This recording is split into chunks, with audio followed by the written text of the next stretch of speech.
$6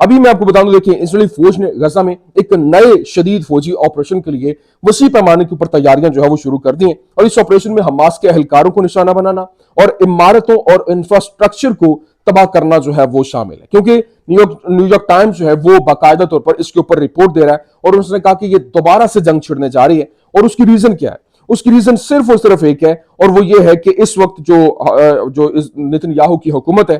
وہ سروائیول اپنا اسی میں دیکھ رہی ہے، اور باقاعدہ طور پر چینل 12 نے رپورٹ کیا اور کہا کہ channel 12 sighting a source close to Netanyahu, the Prime Minister realizes that his government's survival will not be justified if it allows Hamas to remain in power in Gaza. مطلب اگر Hamas Gaza کے اندر power میں رہتی ہے تو وہ justify نہیں کر سکتے، اور اس کا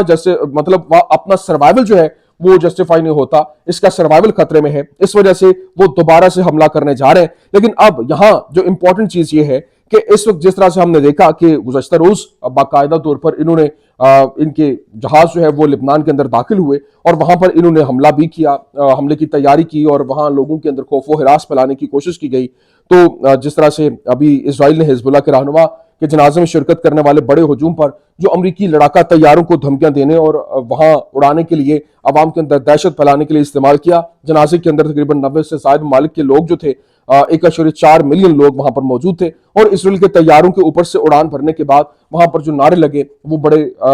مطلب عوام کے وہ جذبات کی عکاسی کر رہے تھے۔ لیکن اب اسرائیل نے اس فلائی اوور کے ساتھ یہ جو ہے وہ ثابت کیا کہ اس وقت یہ ظاہر کرنے کی کوشش کی کہ ممالک اور لوگ بین الاقوامی قانون کے اوپر بھروسہ نہیں کر سکتے۔ جہاں تک مزاحمت کے حامیوں کا تعلق ہے، انہوں نے بھی اسی عزم کا اظہار کیا، اور ان کا عزم جو ہے وہ مزید پختہ ہو گیا۔ لیکن لبنانی ریاست کا یہ پورا خیال ہے کہ سفارتکاری کے ذریعے وہ لبنان اسرائیل سے اپنی خود مختاری کا دعویٰ کرے گا، اور یہ اس کے خلاف اعلان جنگ ہوگا۔ لیکن لبنانی صدر نے وعدہ کیا ہے، جو میں نے آپ کو کہا نا کہ اس وقت جو 5 ان کے علاقے ہیں وہ واپس لینے کے لیے وہ ایک نیا محاذ، ایک نئی لڑائی دوبارہ سے شروع ہونے جا رہی ہے، اور اگر لبنانی حکومت اس میں اتر جاتی ہے تو حزب اللہ تو پہلے ہی میدان کے اندر ہے۔ اس نے جناب والا کیا وعدہ کیا؟ اس نے کہا کہ وہ جنوب میں زیر قبضہ جو باقی ماندہ 5 مقامات ہیں، ان کی شہر جو ہیں وہ ان کو آزاد کروائیں گے، اور یہ فلائی اوور لبنانی ریاست اور صدر کو جواب دہ ہے کہ وہ اسرائیل کی نظروں کے اندر بے وقوف ہے۔ لبنان کے اندر کوئی بھی شخص خود مختاری کے لیے ریاست پر بھروسہ نہیں کر سکتا، کیونکہ یہ کہا جاتا ہے کہ یہ پپٹ گورنمنٹ ہے۔ لیکن اب وہ اٹھنا شروع ہو گیا، اور عوام کیونکہ بذات خود ایک بغاوت کے اوپر اتر آئی ہے، تو یہ منظرنامہ پورا تبدیل ہو رہا ہے، اور اس طرح اسرائیل نے عرب ریاستوں کو غیر قانونی قرار دیا، اور فطری رد عمل سے مزاحمتی گروپس بننے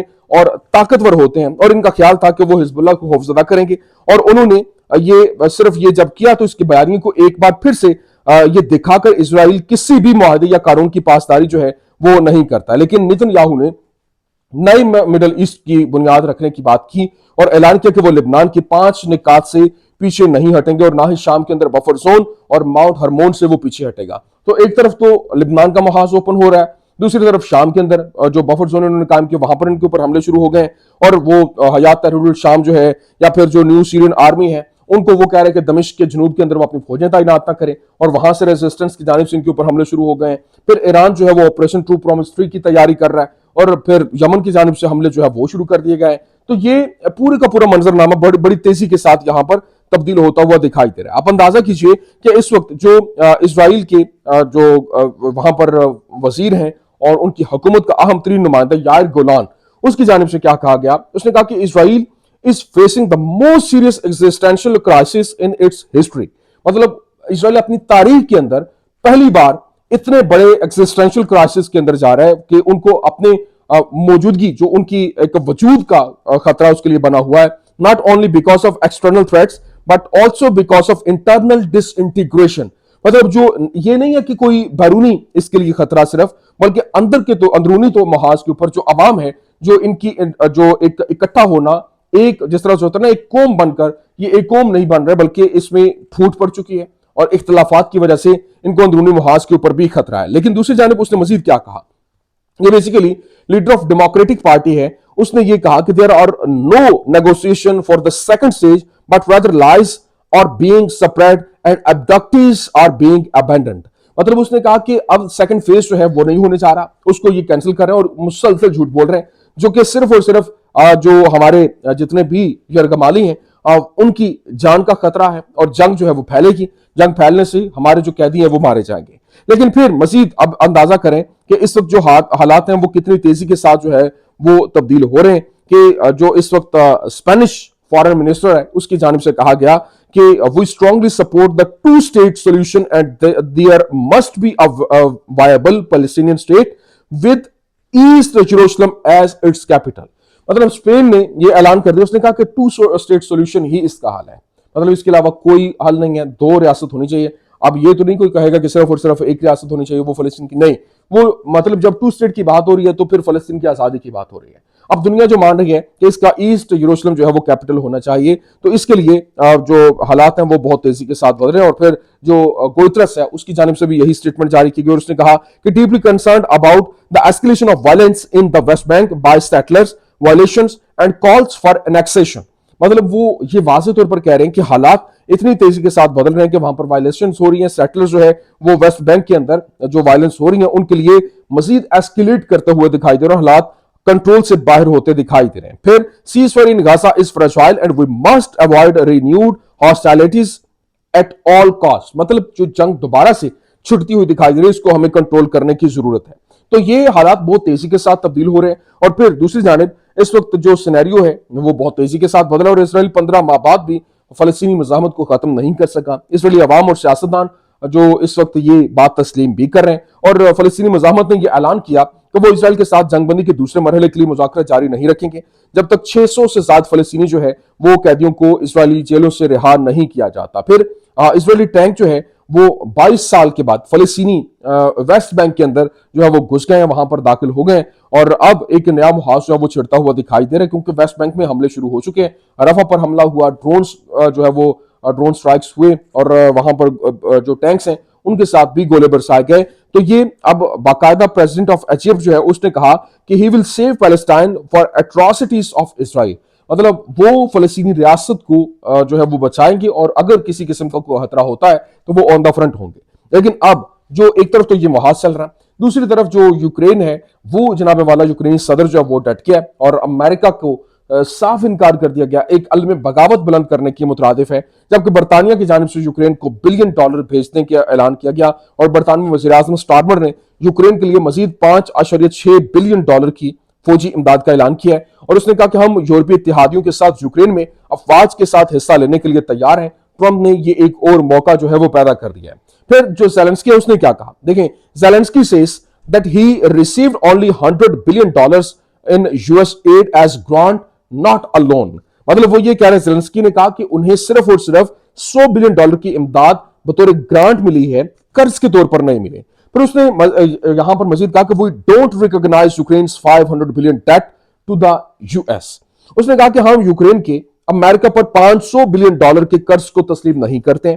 I don't even recognize $100 billion. We agreed with Biden that it was a grant, not a debt. میں $100 بلین کو بھی نہیں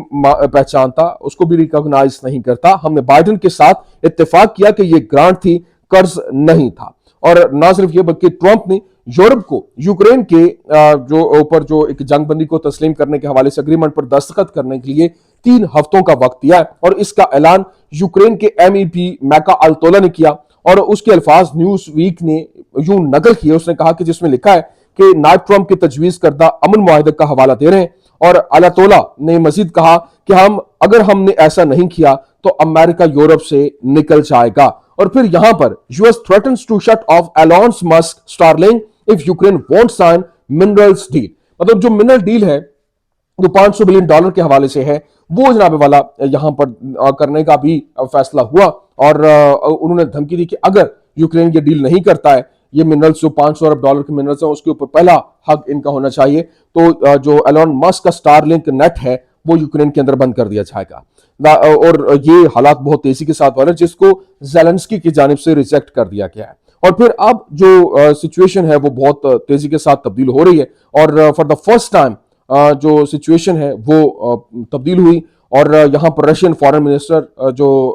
سرگئی لاروف ہے اس نے کہا کہ ہمارا جو کنڈیشن ہے نمبر 1, ہمارا مین مقصد جو اس جنگ کے بند ہونے کے اوپر ہے کہ یوکرین نیٹو کا ممبر نہیں بنے گا. اب یوکرین نیٹو کا ممبر جب نہیں بنے گا تو پھر امریکہ بذات خود نیٹو سے دستبردار ہوتا ہوا دکھائی دے رہا ہے اور حالات بہت تیزی کے ساتھ یہاں پر تبدیل ہوتے ہوئے دکھائی دے رہے ہیں۔ یہ کچھ اہم ترین اپڈیٹس تھیں، میں نے کہا میں آپ کے سامنے رکھ دوں۔ امید کرتے ہیں ویڈیو آپ کو پسند آئی ہوگی، پسند آنے کی صورت میں لائک کیجیے، شیئر کیجیے اور ہمارے چینل کو سبسکرائب کرنا مت بھولیے گا۔ شکریہ۔